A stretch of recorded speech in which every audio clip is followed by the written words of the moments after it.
Avi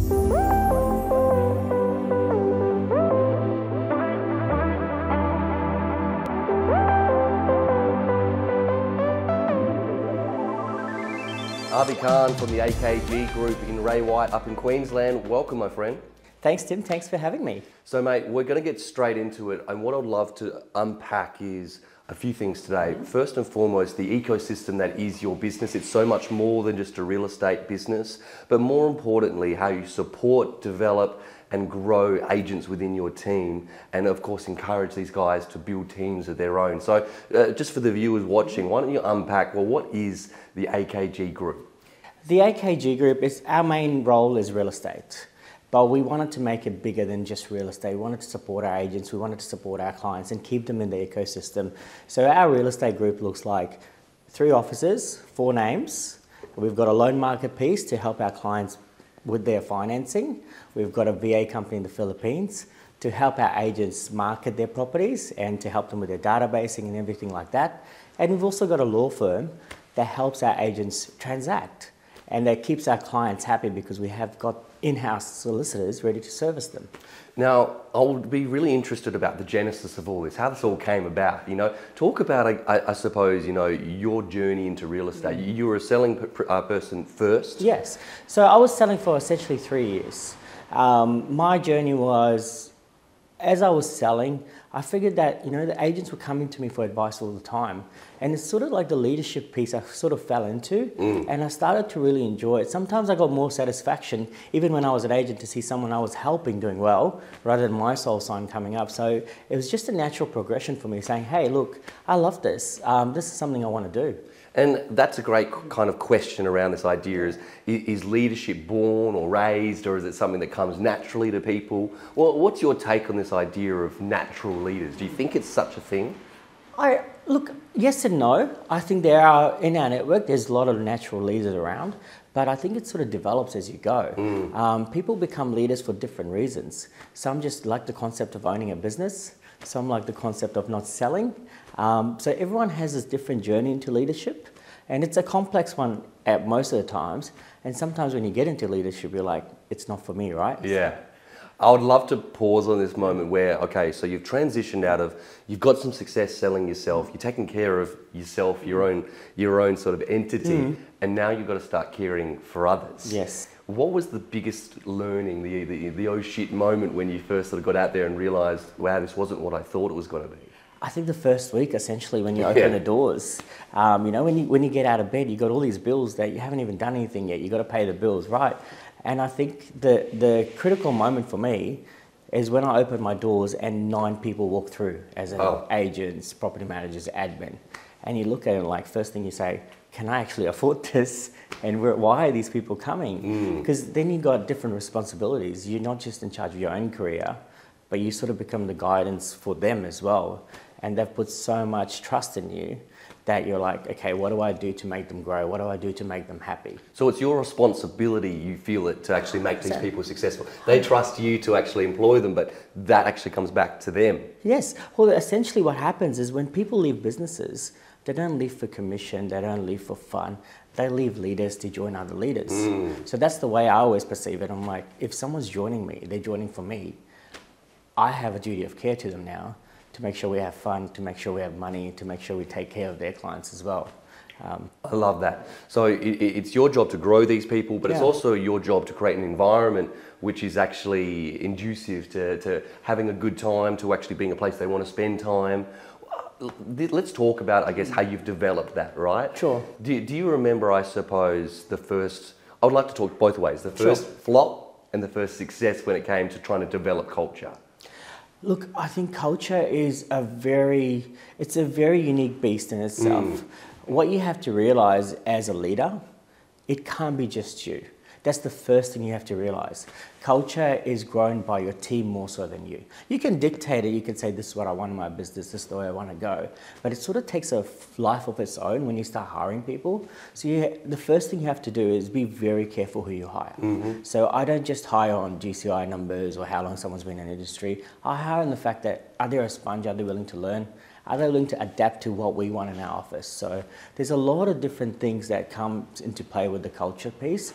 And I feel like, like I was chatting to you the other day about this, is that when we fire someone in our team, and we don't normally fire people that often, the staff have actually fired them before I even get there.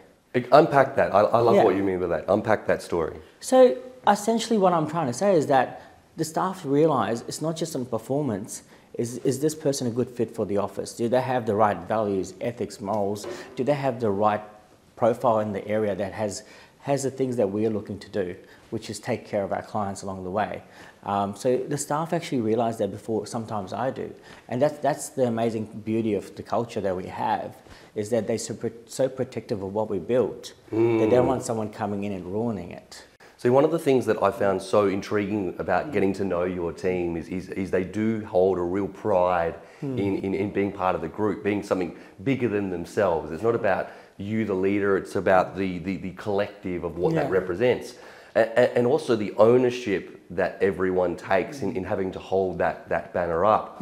Can you talk about, I suppose, the leaders inside of your business, outside of you, how you created those roles, how you empowered them, and I suppose, what roles they play inside of your business? Sure. I think it's important to realise that when people join our business, we've all been through good leaders and bad leaders. So the thing that surprises me, sometimes we just try to mimic the good leaders that we've had in our careers, but we don't look at the bad leaders we had and said, where can we learn and what experiences that we have. My leadership team, so I've got someone who runs my property management team, Rachel, who started a reception 3.5 years ago. Now she's a shareholder in our business.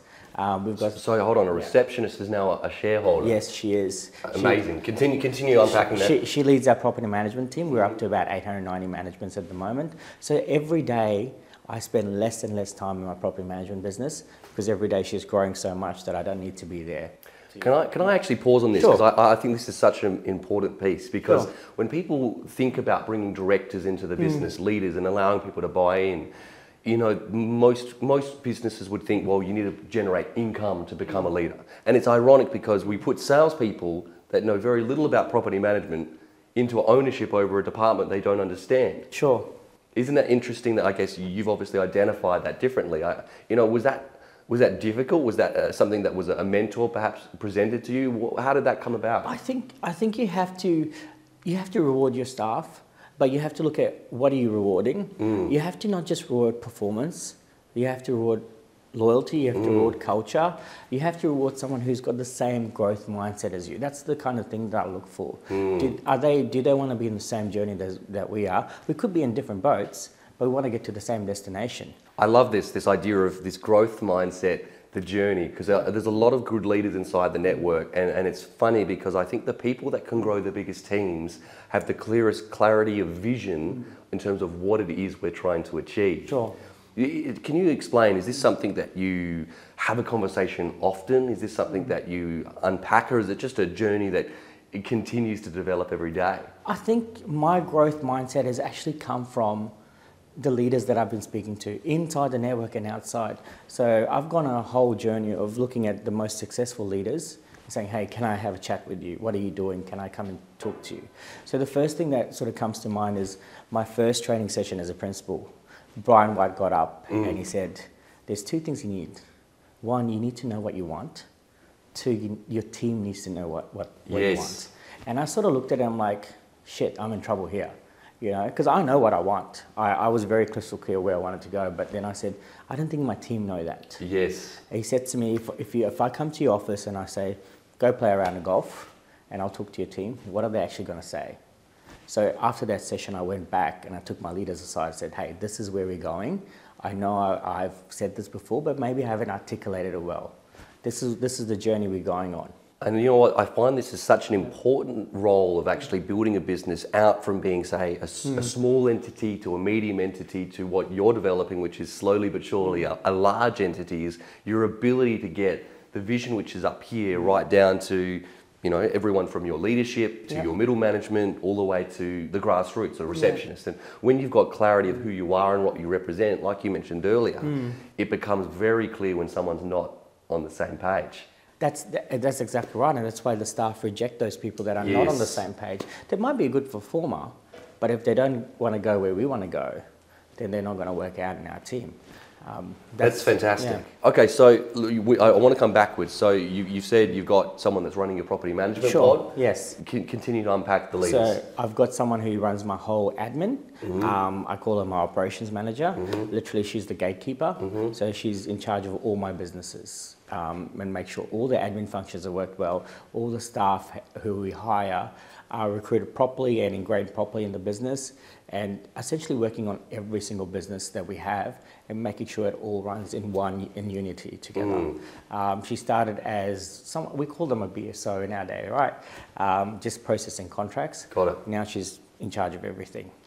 I find that so unbelievable. So that's now two stories. We've now got a receptionist, we've now got someone that's effectively a junior sales administrator, and now these are the critical pieces of your business. Yeah, well, I think when we look at it, we always have this saying that the growth of the network, whichever network you're in, the growth of your business comes from outside the business. Now, I truly believe that. But if you don't have growth inside your own business, all that stuff just falls to the wayside. So first and foremost, you need productivity growth in your business, and you need your people in your business to grow as well. 100%. Whether it's a different role, whether it's more responsibility, whether it's more money. So you can't have one or the other. It's not a mutually exclusive concept. It has to go hand in hand. So we're very aware of that. So we want to make our people grow as well as bring in great performance from the outside as well. And you know, the reason I find this particular part so exciting is I remember meeting them for the first time, and it had nothing to do with you. They came up to me and we were talking, and then all of a sudden, that the pride that they had in being part of this network, this journey, the fact that they wanted everyone to know about what we had going on was just incredible. Well, you essentially, I think that comes from empowering people. Like I empower my leaders, my leaders empower our people. So you create more bandwidth if you have leaders and people that can do that on your behalf. You can't do everything in the business. So they feel so part of it that they want to grow it as much as I am. You know, so that comes from everyone having that same mindset of how can we grow? Yeah. And this comes down to this question of recruitment. Yeah. And the reason I raise this is because these girls were out there and they were trying to recruit every single person. not necessarily saying you have to work here, but more because they were just sharing such an incredible vibrance for the culture. They're just like, this is what we are, man. You want to jump on this train. It was quite an amazing thing to see from someone that wasn't the principal. But I would like to talk about recruitment from outside the industry in, but empowering, I suppose, examples like this. Your best recruiters are actually your people. First and foremost, you have to create advocates. If you're in an industry, if you're in a network, if you're a business owner, if your people are not happy, if they're not seeing the praises of the business, not so much your leader, the business, forget about recruitment. So recruitment's crucial, but you have to create advocates in your business because you know what? Your staff are on the grassroots more than you. They know more people than you. I'm not sure if they know more people than me at the moment, but you know, they do know more people than you in terms of the agents. So you have to create those people that are your advocates. So you have to treat your people well. I always see this thing of, you know, people starting to recruit doing this, but then the people in their business are not happy. So recruitment's crucial. But you have to get the advocates piece right in your business first and foremost. See, the power of an advocate, but equally the value negatively of a detractor. It just can't be undervalued or underweighed. No, if you look at it, it's just like selling houses, right? If you've sold someone's house and they've given you 1 out of 10 or a negative review, what's the chances of you picking them the house next door? Next to nothing. So you have to make sure that there's no detractors and there's more advocates in your business than not. Now, this is something that I think a lot of people can learn from you, and something we talk about a lot, which is, you know, we're a completely open book when it comes to, it doesn't matter if we're talking to our team, other people in the Ray White network, or the industry at large. Our ability to learn, connect, and actually discuss what's going on from a far wider net. It's not necessarily about recruitment, it's just about connected growth and trying to connect all the best dots from everywhere and we all win together. I would love you to unpack, I guess, the development of that abundance mentality and I guess the role that's played in your development as a person. I think first and foremost, coming into real estate probably about 7 years ago now, I was shocked at how combative it was between agencies, between networks, between industry rivals, whatever it was. I looked at them like, why are we just out there trying to kill ourselves? And that's why our industry has such a bad rep out there with clients, because we're also fighting so hard. And I was kind of sick of it. I'm like, look, can we build a bigger tent? Mm-hmm. Can we speak? It doesn't matter what color you have, what badge you have, what name you have, what network you're in. We're all in the same industry. Mm-hmm. So I was a big believer in just speaking to people like normal. If somebody called me saying, hey, Avi, I'm just appraising something 2 doors away, what'd you sell it for? I'll probably tell them. Because I love this when it comes to, you're not afraid to get your team to talk to people in other networks or independents and vice versa. You'll bring high performers from other networks into your network. Very interesting, because a lot of us might think we're protective of our IP, protective of what we're doing, whilst what you're constantly looking to do is everyone's doing something right. Let's 100%. Find out what that is. 100%. I mean, I do get a lot of people asking why you've got that person from that network coming in, that network. You're actually doing yourself a disservice if you just stick to just what you know. We have, overall, our office, a group might have 15%, 20% market share, 11% market share. What are the other 80% doing that we're not? Mm-hmm. Because they're doing something right. You've got to admit it. Mm-hmm. We can't just be sitting there thinking we're the best or our office is the best. We don't need to talk to anyone. Things change so quickly. How are you going to recruit if you don't know anyone? 100%. How are you going to recruit if you're just so anti the other brand or the other competitor? We don't have to be combative. We can all get along.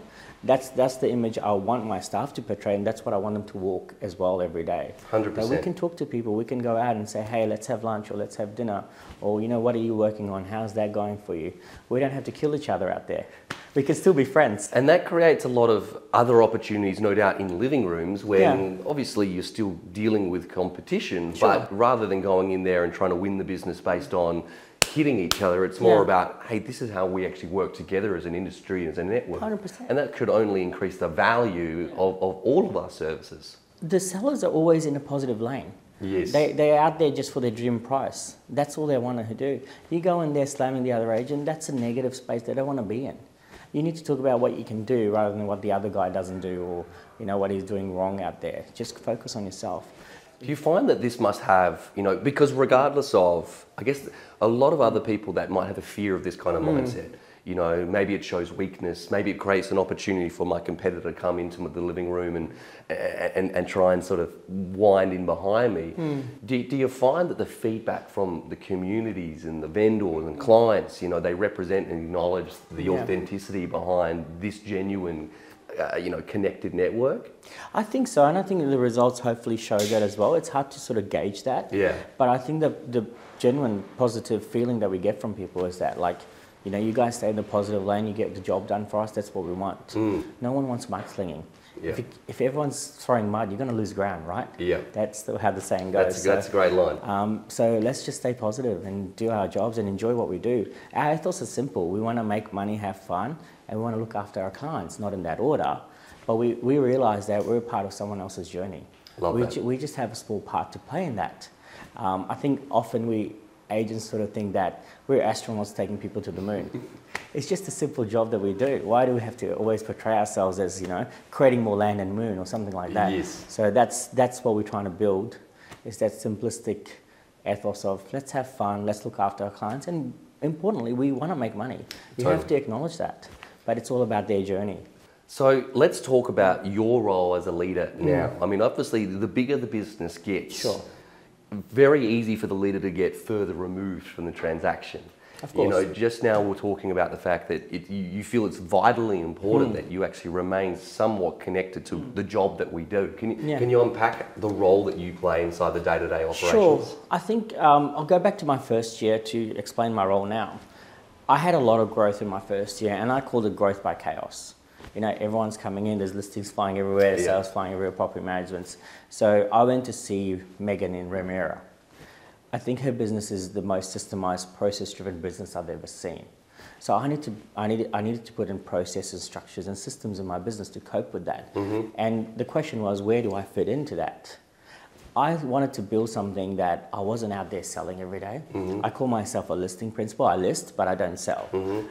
The reason I do that is it gives me more time to mentor, to train, to monitor, to help, to recruit, to retain, and to be in the growth function of the business rather than the firefighting every day and out there talking to clients every day. So I wanted to develop my role into that. Yeah. luckily enough, we grew so much in our sales department in terms of bringing people on, enabled me to get out of selling quicker than what I anticipated. Now, this is an interesting thing. You mentioned Remuera, which, for anyone that doesn't know, has historically been Ray White's #1 business over in Auckland. And it's a very interesting culture shift from New Zealand to Australia, where New Zealand businesses seem to see success in the leader as actually someone that's a non-selling principle, whilst culturally, a lot of our top businesses inside Ray White and externally in Australia see that the job of the leader is to be the best-selling principle. And it's an interesting dynamic shift because the businesses that want to grow to be the biggest, interestingly, the businesses in New Zealand generally achieve that because of this ability to remove themselves from the equation and actually grow the people underneath them. Yeah. Is it fair to say that's the kind of model you're trying to bring here? Yeah, look, I look at the models of Ray White New Farm, Tesla Group. These guys I can't do what they do. Like, if you look at what Josh does, if you look at what Matt does, he's a 1 in a million individuals. Yeah. I cannot sell like they do and lead a team. So I had to like sort of make a choice as to which path I'm going to go down. Yeah. After a while, you just don't enjoy the soul sign with your photo on it after a while. You enjoy it more with someone else's. Yeah. I thought by getting out of doing the everyday sales, I can actually do more for the team. So that's the model I went down. And yes, I looked at a lot of different models. It's like, how do you become that? Like, some people has been a 10-year journey, some are 15-year journeys. Some are done from day zero. So it was just a quest of getting there sooner rather than later. But all the models work. It just depends on who the leader is, who the individual is. I love that. You know? And can you talk about that transition from being, because effectively when you're selling, you're in control of the revenue. Yeah. You step away and you rely on your team to bring in the revenue. Yeah, look. What was the hardest part of that transition? Having less money. No, it's frightening because your bottom line goes down, obviously. And then you have to rely on your team. You have to back your team. So you come to a conclusion that, look, I want to do this. It's either back them or nothing. So that was my decision, that I'm just going to build my team rather than sell myself. I knew the income would go down, but I was listing enough to help the team list as well. So almost every business that's gone down this path, it's inevitable that year one, revenue goes down. But inevitably, whether it be 1 year or 2 years post, the bar gets a lot higher because, like you said, you've built a bigger tent. 100%. So the overriding emphasis is, if you want to do that, you have to recruit. Yes. There's no two ways about it. If you can't recruit, don't stop selling. Love that. Or learn how to recruit. And do you find that the interesting thing, just to piece a couple of comments together, is that if your mentality towards your competitors is that they are competitors versus these guys are my future employees, the whole dynamic changes. Would you buy them a beer at the end of the week? Would you congratulate them on a listing they won over you? This kind of shift, right? 100%. So I go into a lot of businesses. I talk to a lot of newer principals who reach out to me. Some of the things that I hear is like, you know how agents say it doesn't work in my market? That's my pet peeve, right? Now, principals have something similar. When they try to recruit, they always tell me that I don't like agent X, I don't like agent Y, agent Z does this, you know. You have to let all those things go. The reason you need to let it go is because you need to back yourself as a principal, as a leader, and you have to back your culture. If you don't like something, you can always change it. Now, I like this point here, right? So, because a lot of guys and girls, they're I don't want to use the word afraid, but they're attested to the idea of, if I bring someone from outside in, I also bring in their bad habits. Sure. And I guess what you're suggesting is, if someone's going to come into our culture, we can't be afraid to try and challenge their habits. 100%. And you know what? They'll challenge some of the bad habits you have in your business. So it works both ways. So don't be afraid of that thing. You know, if you're going to hire a really top performing agent, sure, there's some issues there. Every top performing agent is a little bit weird, a little bit eccentric. This is what you got to expect in the industry. You can't just stop progress in the search of perfection, because it doesn't exist. You know, think about it when you're an agent. What were you like? Yeah. You know, so you got easy to forget that if you're removed from the transaction. 100%. Yes. So you got to go back and say, look, let's back myself. Let's back my culture. I want to be a leader, so I need to do this. But also be open to listening. So if someone's come from another business, surely is there something that they might have done better? Is there something that we can learn from them too? 100%, and that's what when we opened, we had agents coming from about 6 different agencies. I call it a huge melting pot of ideas, of the way to do things, you know. So we came up with what works for us, depending on who was joining us. And I'm interested in the actual conversation, you know, during the recruitment phase, the process. I mean, this sounds very encouraging. If I am talking to you, you know, not everyone's sitting there broken, Avi, help me. A lot of the guys are actually doing pretty well. 100%. And surely having someone that's open to saying, hey, look, if you come here, we've got some pretty cool things, but we're actually open to listening to your ideas too. You must find it a lot easier to encourage people to make the jump. Yeah, look, it's becoming easier now that we're bigger. We can actually show them what we've done. We can show the journey of our agents, show how we've got agents that started with 2-3 sales and now doing 60, 70. It becomes easier as you go. But there's some really good competitors out there, really good leaders out there. You can't go in saying, this person's this, this, and this. You always have to talk about what you can add to their business. Whether it's someone they just want to come and have fresh air. Or they want training. We really believe in our training systems. We train our agents every week and every month. So we pride ourselves on being a training hub in Brisbane. So if you want to get trained, if you want to get better, come to us and we'll do that. We'll help you out. So there's different things they can use to try to say, hey, this is the place you need to be. And so this is a really important point, which is when you're actually pitching to someone to potentially come and work with you, it's got a lot less to do with, hey, we can just simply offer you more money. I mean, that's what a lot of people think recruitment is. Well, if you're successful, the only thing I could possibly offer you is money. But of course, the reason people join you is the same reason people will leave you, right? 100%. Money is a very, it's probably like the 5th or 6th thing they talk about. Most of the times when I'm recruiting, I already have a relationship with that person. We've been speaking on Instagram or text, or I've given them a call. So they already know me kind of in a way, and I kind of already know them. So we don't do any cold recruitment. We always kind of know who we're speaking to. So you've naturally just opened the door to this next conversation, which is, you know, what actually is recruitment? Ironically, I remember when I started recruiting, it was the second I stopped trying to recruit the person that it actually became easier for them to join, because it wasn't a pitch the whole time. So what you're saying is, step 1 to recruitment is relationship first. It's all about the relationship. It's all about getting to know each other. You just can't, it's like selling a house. You just can't go in and pitch straight away. You have to walk around the house first. You have to know what the sales are in the area. So recruitment is just like a selling pipeline, really. You have to show them value. So one of the things I do, I always tell agents how well they're doing, or if they're doing something well, I'll be the first to reach out. Agents always tell me in my area that I hear more from you than I hear from my principal sometimes. And that's a badge of honor sometimes for us, is because we know what's going on with their lives, with their sales, more than their principals sometimes. So the relationship is so crucial in recruitment.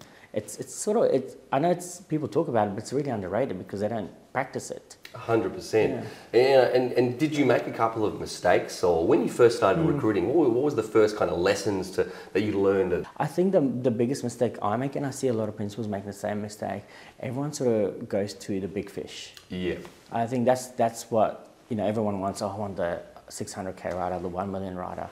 You can't have them until you show them that you can take a 150K rider, 200K rider and turn them into something. So it's about showing the journey. 100%. You have to show yourself that you've actually done something for these guys before other people will come. Don't just go and call the big riders, because they'll be like, who are you? Like, because that's what we used to get. Like, what do you want from me? You know, you have to go to the riders that you can say that I'm going to take agent X and make them big. I'm going to take agent Y and make them big. So that's the biggest mistake I made, is thinking that we could speak to these people that. Before you earn the right to, almost. 100%. That's the best way to put it. Right. So, okay. I want to talk about, you know, we've just spent a lot of time talking about recruitment of existing agents. And for those that might not know, one of the best things about your business is not the length of the tail, but the size of the body. You know, you have got a large proportion of high performers, middle performers, and up and comers, and not being afraid of, you know, you see a lot of guys like, I don't want to train new people. I only want top performing people. You know, and exactly to that end, as a result, they end up not seeing that their actual job is to develop people, and by supporting the teams of our bigger teams, it's because they need to grow people. Can you talk about bringing people in from the beginning and how you help them be successful? So you're not trying to build a gorilla, you're trying to build an army. You gotta be conscious of that. You gotta build amazing agents across the spectrum. So for us is that we have a very different philosophy in our agents, how we work things. So we want an agent per area. So the agents know that when you come in to my business, and I know everyone works differently, so I respect every model, but we know that we can share ideas, share marketing, share the training, because Agent X is not going to go knock Agent Y's area. So it's collaboration that takes us to where we are. And sometimes I'm not in the office and they're training each other. And that's amazing. They'll be like, I'll miss a call and I'll call them and say, hey, I've already spoken to Agent Y. She's helped me through with this. So developing people is so crucial, but you've got to understand they develop each other at the same time. You can't be everything in the business. Sometimes what you say, they won't understand, but someone else will say it. You know how it is with training. They'll pick it up straight away. So development is so crucial. We train associates as well as the agents. It's so crucial that, I have two things I say to agents when I recruit. And either you come to me and build a team, because I'm not going to let you just, wander around for 200, 300 kg and be happy. Or you have aspirations to own your own business. We've got 4 people from my business who've gone on to open their own. Wow, so you actually, that's what you say. If you're going to come and join us, you've got to have a bigger future, or you've got to have a vision of a bigger future than you currently do for yourself. And it goes to our growth mindset that we have. Wow. Is that where you're going and can we help you along the way? If you don't want the help, this is not the business for you. I love that because I think a lot of people, when they leave or join a business, it's either because they can't see a future or they can and they don't like it. And so what you're actually searching for is, don't come here and do what you're currently doing here. If you want to do what you're currently doing, stay where you are. If you want to come and build a bigger future, this is the vehicle. This is the vehicle. And if you choose to leave us, you're not going to leave with a lawsuit, you're going to leave with a bouquet of flowers. Wow. This is what we say. You're taking your database with you, you're taking your listings with you. If you're going to open your own, we'll help you on the way. Because I've been in their shoes. I wanted to open my business, it wasn't the best journey, and I don't want the same thing for my people. I want people to go there and say, look, Avi helped me when I wanted to move on. If you have that mindset, people will come to you. People want to be involved in your journey. People want to be growing with you together. So that's very crucial for us, that we help people in their journey. It's not just for me, it's them as well. I really hope people will stick around this long in the interview to hear this part, because that was the best part. But in sincerity, we should put that in the front. Yeah, we can move this to the front. So let's finish off with this one last note. Yeah. We were talking just a moment before, and ironically, the further along you get, the further away you realise you are. You talk to these well-established big machines, these businesses that you're wanting to become and model yourself on. What are you working on personally? What are you working on as a business? What's the next step to getting you from where you are to where you want to go? Look, I have this saying that I got off Mr. Brian White. I think he said it 4 years ago when I opened up. He said, there's no finish line. I believe he said that yesterday as well. And that's what we feel like. We feel like we've just started our growth. I said to my staff before I got here, it's the end of our beginning. Where are we going now? It's going to be defined by our staff and me as well. So it's a team effort to say where we're going. We'd love to sell 1,000 a year. We'll probably finish at 800 this year. I think when we get to 1,000, there's a flywheel effect that comes in that automatically generates everything else. We want to grow our commercial arm. We want to make sure that our property management business keeps growing. And we want to be the best in Brisbane. One of the main reasons we're in this network is that we've got people to chase. That's I've said that to you before, is that we're very much goal oriented. We need to know who we're chasing. Is it Robot Canberra? Is it Robot New Farm? Is it Robot Double Bay? Is it Robot Remuera? We need someone to aspire to be, and that's where we're going. I mean, we've got future plans and goals, but we just want to be the best where we are. Amazing. Avi, you've been very generous with your time. Thank you. We've learned a lot today. Appreciate you, my friend. Thanks, Tim. Thank you so much for having me. No worries at all.